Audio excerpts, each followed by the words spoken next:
Good evening friends, welcome to join home classes. दोस्तों, आज की क्लास में हम लोग पढ़ने वाले हैं आदि शंकराचार्य द्वारा स्थापित मठ और उनके जन्मस्थल के बारे में। तो दोस्तों, ये इन दिनों बहुत चर्चित हो चुके हैं क्योंकि जो जन्मस्थल है उसे एसआई द्वारा संरक्षण प्रदान कर दिया गया। SI archaeological survey of India. तो दोस्तों, सबसे पहले शंकराचार्य के जीवनी के विषय में हम थोड़ा पढ़ लेते हैं क्योंकि यहाँ से भी इम्पोर्टेंट क्वेश्चन होंगे। तो आदि शंकराचार्य के जो माता पिता थे, काफी दिनों तक इनको संतान नहीं हो रही थी और ये जब पूजा अर्चना किए, क्योंकि भगवान शिव के भक्त थे, तो इनको एक संतान उत्पन्न हुई जिसका नाम इन्होंने शिव रखा। वही शिव जो आदि शंकराचार्य के नाम से जाने जाते। तो कहा जाता है केरल के कलादी नामक गांव में इनका जन्म हुआ 788 एडी। एडी मतलब एनो डोमिनी, यानी ईसा मसीह के जन्म दिवस के बाद का समय एडी कहलाता है, और ईसा मसीह के जन्म दिवस के पहले का समय बीसी कहलाता है, बिफोर क्राइस्ट कहलाता है। तो 788 ईस्वी में जन्म हुआ केरल के कलादी नामक गांव में, और 820 एडी में ये अंतर्ध्यान हो गए उत्तराखंड में केदारनाथ गुफा में। कहा जाता है वहाँ पर तपस्या कर रहे थे, और ये गुफा में जब गए तो गुफा में जाने के बाद कभी ये दिखाई नहीं दिए। कहा जाता है कि भगवान शिव के ही अंश के रूप में यहाँ पे पृथ्वी पर जन्म लिए थे। तो इन्होंने शिक्षा ली गुरु गोविंद भगवत पाद से। किस लिए? गुरु गोविंद भगवत पाद से। इन्होंने अहम ब्रह्मास्मि बताया कि मैं हूँ ब्रह्म हूँ, तो लोगों में भेदभाव को दूर किया, और इन्हीं को ही सनातन धर्म का जनक कहा जाता है, यानी प्रवर्तक भी कहा जाता है, क्योंकि हिंदू का सबसे प्राचीन धर्म क्या है? सनातन धर्म है। तो यहाँ पर हम सब इस पॉइंट को नोट भी कर लेते हैं, और फिर आगे एएसआई के विषय में आपको हम बताएंगे। तो जन्म स्थान देखते हैं,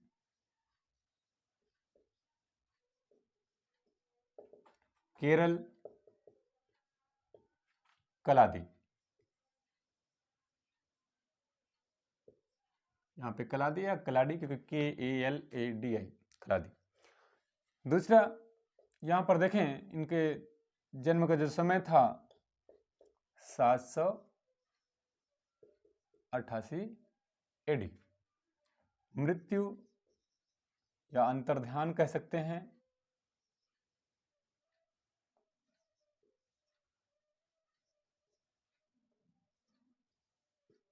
820 एडी, केदारनाथ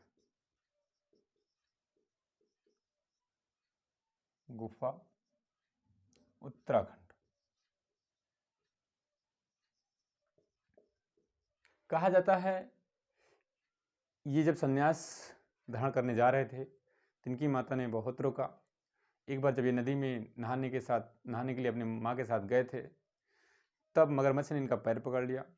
तो माँ से इन्होंने कहा कि आप मुझे सन्यासी होने का अनुमति दीजिए, नहीं तो ये मगरमच्छ मुझे खा लेगा। तो माँ ने ये सोचा कि पुत्र जीवित रहे और सन्यासी होने का आदेश दे दिया। तब वो चले गए, और कहा जाता है भगवान शिव के अंश थे ही, और ये किसी के यहाँ जब गए थे और आंवला रखा हुआ था, जब खाए तो वहाँ पर आंवले के सोने के आंवले की बरसात होने लगी। और ये भी कहा जाता है कि इनकी माँ पानी भरने के लिए जब नदी जाया करती थी तो नदी दूर थी घर से, तो इन्होंने अपने शक्ति से नदी को अपने घर के पास से भी मोड़ दिया। तो अंतर्ध्यान हुए थे। पिता कौन है? पिता शिव गुरु भट्ट।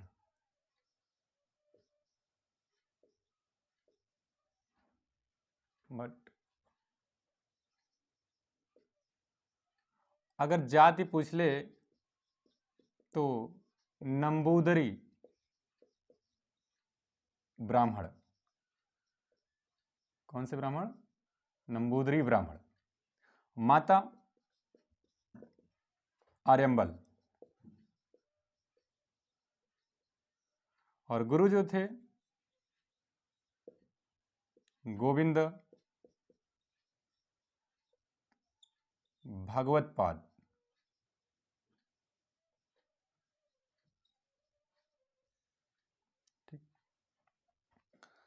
सनातन धर्म के प्रवर्तक भी थे। सनातन धर्म के प्रवर्तक कहे जाते थे। कौन? ये सनातन धर्म क्या है? सबसे प्राचीन धर्म, सबसे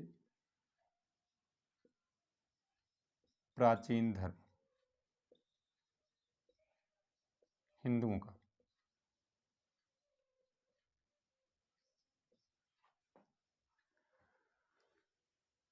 सिद्धांत, ये विश्वासी कैसे थे, ईश्वर में विश्वास कैसे रखते थे, और इसके लिए इन्होंने एक सिद्धांत दिया, अद्वैतवाद का सिद्धांत।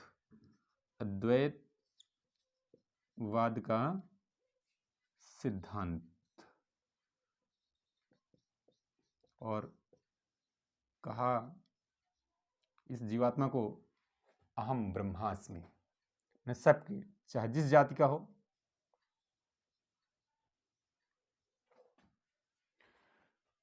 क्योंकि जब वैदिक साहित्य में जाति समूहों को बांटा गया तो उनके कर्मों के आधार पर बांटा गया। जो रक्षा करते थे उनको क्षत्रिय कहा गया, जो पूजा पाठ करते थे उनको ब्राह्मण कहा गया, और जो व्यापार करते थे, काम करते थे, उनको वैश्य कहा गया। जो व्यापार करते थे उनको वैश्य कहा गया। जो काम में ज़्यादा संलग्न रहते थे उनको शूद्र कहा गया। और उत्तर वैदिक काल में धीरे धीरे क्या हुआ, जो जिस कुल में जन्म लिया वह उसी जाति का हो गया। लेकिन धीरे धीरे विचारधाराएं अलग होने लगी, मतभेद होने लगा, समाज बंटने लगा। तो उसी बीच में बौद्ध धर्म की स्थापना गौतम बुद्ध ने किया। बौद्ध धर्म के समय भी, गौतम बुद्ध के समय भी सब एकजुटता का पाठ सीखे बुद्ध के द्वारा और मिलजुल कर रहते थे। लेकिन बुद्ध के बाद फिर से वहाँ पर गुटों में बढ़ गया, जैसे कि हम जानते हैं हीनयान और महायान 2 गुटों में बढ़ गया था। वैचारिक जो थे मतभेद होने लगे। तो उसी के समकालीन आदि शंकराचार्य ने ये बताया कि जो वैदिक साहित्य या वैदिक इतिहास का समय था वो सही था, उसी के अनुसार से लोगों को रहना चाहिए। तो यहाँ पर बताया गया। तो अभी आपको बताया गया कि केरल जो है, राजस्थान कलादी गांव जो है, वो ASI द्वारा क्या है, संरक्षण उसको मिल चुका है। तो यहाँ पर ASI को देख लेते हैं। जो ASI है, आर्कियोलॉजिकल सर्वे ऑफ इंडिया।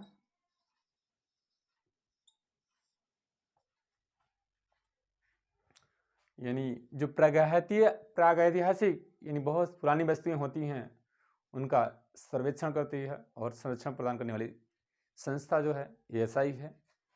इसको हिंदी में कहते हैं भारतीय पुरातत्व सर्वेक्षण। ASI। और यह जो विभाग है किसके अधीन होता है? भारत सरकार के संस्कृति मंत्रालय के अधीन, संस्कृत मंत्रालय के अधीन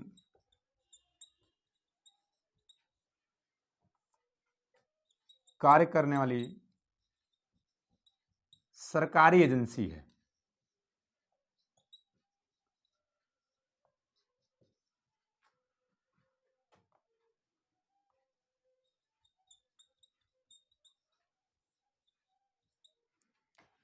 क्योंकि कलादी नामक गांव को मोन्यूमेंट स्मारक का दर्जा मिला, राष्ट्रीय स्मारक का दर्जा। तो कलादी जो गांव है इसे राष्ट्रीय स्मारक घोषित किया गया।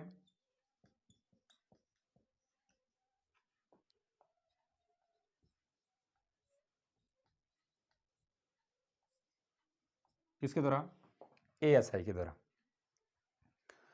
और इसका प्रस्ताव लेकर के राष्ट्रीय स्मारक के जो चेयरमैन थे तरुण जी गए थे केरल के राज्यपाल के पास।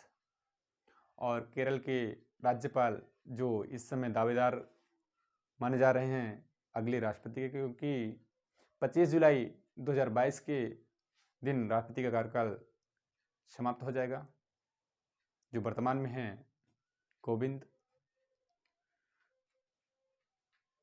तो केरल के राज्यपाल का नाम आप लोग बताएंगे। तो हाँ, क्या होगा? केरल के राज्यपाल आरिफ मोहम्मद खान। आरिफ मोहम्मद खान जो हैं अगले राष्ट्रपति के प्रबल दावेदार माने जा रहे हैं। राष्ट्रीय स्मारक के चेयरमैन हैं तरुण।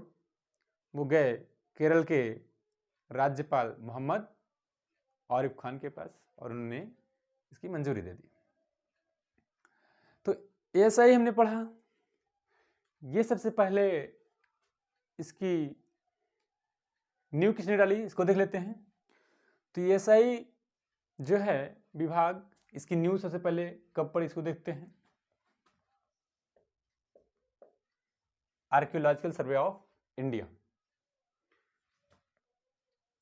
1784 ईस्वी में विलियम जोन्स ने नींव डाली।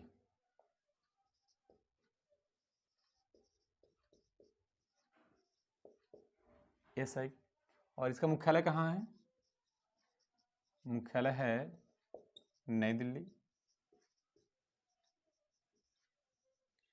ये जो ASI विभाग का संग्रहालय था पहला, यानी ASI का प्रथम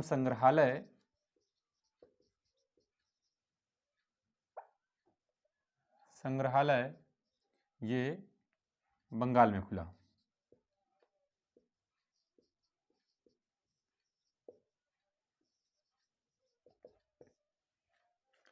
कब खुला?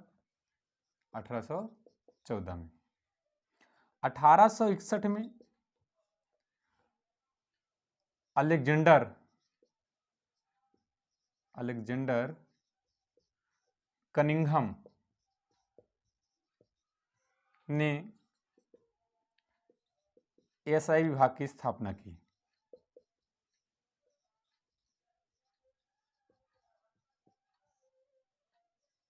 और उस समय वायसराय थे कैनिंग, यानी कैनिंग के शासनकाल में।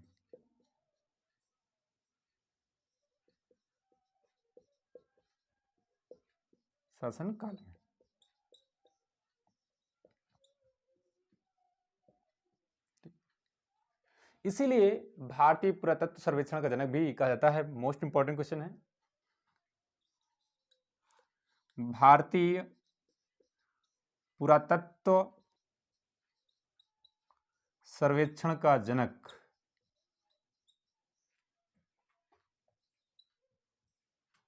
किसे कहा जाता है? अलेक्जेंडर कनिंघम को। अलेक्जेंडर कनिंघम यही ASI के पहले महानिदेशक भी हुए। ASI के पहले महानिदेशक।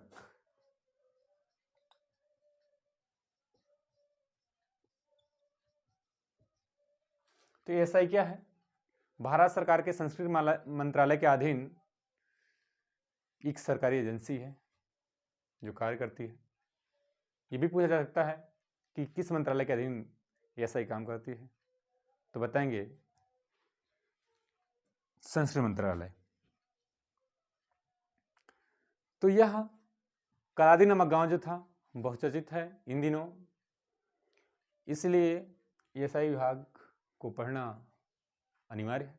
तो आदि शंकराचार्य द्वारा स्थापित 4 मठ जो हैं यहाँ पर देखते हैं।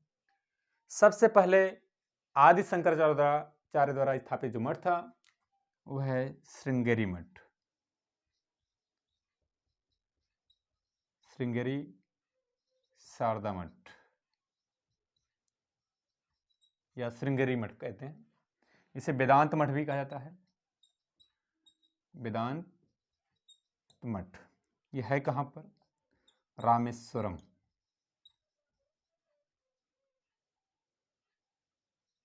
तमिलनाडु।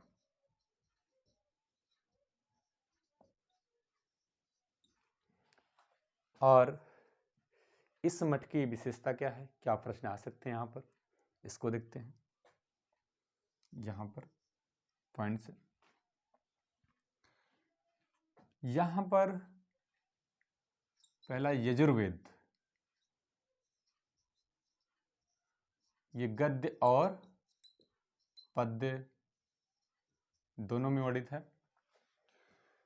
यजुर्वेद का संरक्षण है, यजुर्वेद का ज्ञान दिया जाता है, पाठ पढ़ाया जाता है यहाँ पर। क्योंकि जो आदि शंकराचार्य द्वारा स्थापित जो मठ हैं उनमें जो शिष्यों की नियुक्त की वो शिष्य भी शंकराचार्य ही कहलाए, तो यहाँ पर यजुर्वेद का पाठ कराया जाता है। और यहाँ पर एक वाक्य दिया गया, महावाक्य, यानी श्रृंगेरी शारदा मठ का महावाक्य जो है अहम ब्रह्मास्मि।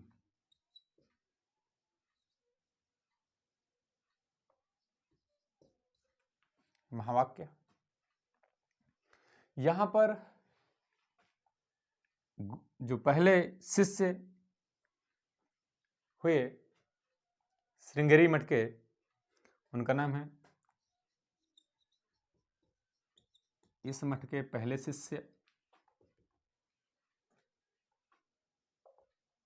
सुरेश्वराचार्य।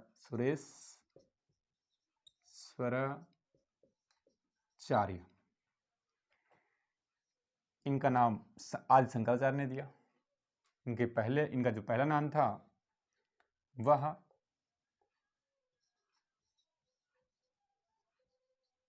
मंडन मिश्र। तो श्रृंगेरी शारदा मठ जो है या वेदांत मठ कहाँ है? रामेश्वरम, तमिलनाडु में। इस मठ के पहले शिष्य सुरेश्वराचार्य का पहले नाम क्या था? मंडन मिश्र था। यजुर्वेद संरक्षण किया गया है यहाँ पर और यजुर्वेद का पाठ करा जाता है। महावाक्य है हम ब्रह्मास्मि। तो जो शंकराचार्य होते हैं यहाँ पर इनको महंत कहा जाता है। क्या कहा जाता है? महंत कहा जाता है। यहाँ पर देखते हैं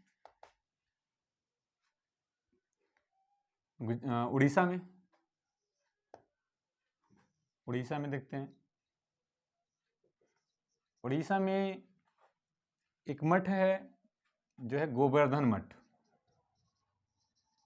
गोवर्धन मठ। यहाँ पर जो वेद है ऋग्वेद, जो सबसे प्राचीन वेद है, सबसे प्राचीन वेद है। तो यहाँ पर उड़ीसा में जो मठ है क्या है? गोवर्धन मठ है। यहाँ पर ऋग्वेद का पाठ कराया जाता है, सबसे प्राचीन वेद है। ऋग्वेद में ही गायत्री मंत्र का वर्णन है, जो छंदबद्ध है। और गायत्री मंत्र के रचनाकार कौन है? विश्वामित्र।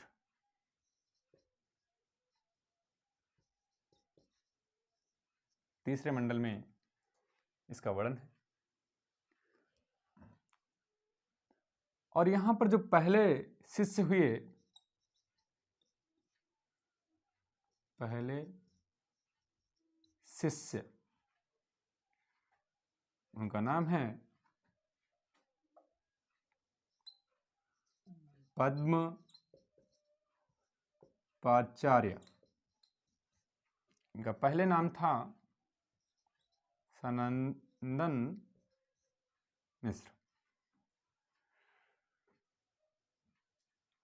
यहां का जो महावाक्य है, महावाक्य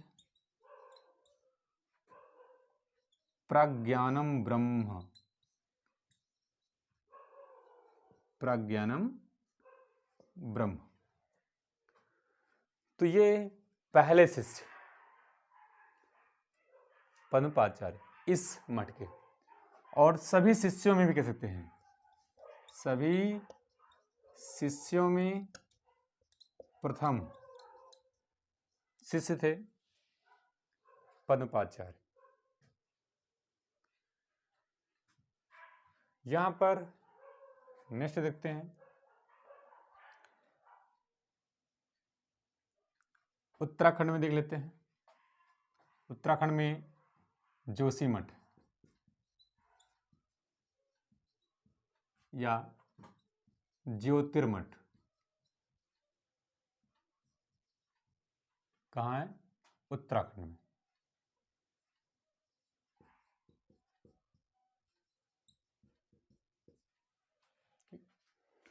यहां पर वेद कौन सा है? अथर्ववेद। और महावाक्य अयमात्मा ब्रह्म। क्या है? अयमात्मा ब्रह्म। यहां के जो पहले शिष्य, पहले शिष्य तोड़काचार्य, तोड़काचार्य इस मठ के पहले शिष्य। अथर्ववेद का पाठ करा जाता है। महावाक्य अयमात्मा ब्रह्म है, जोशीमठ। वर्तमान में निशिलानंद स्वामी इस मठ के मठाधीश यानी महंत हैं, शंकराचार्य हैं। यहां पर देखते हैं एक मठ है गुजरात में, उसको कहते हैं शारदा मठ या कालिका मठ।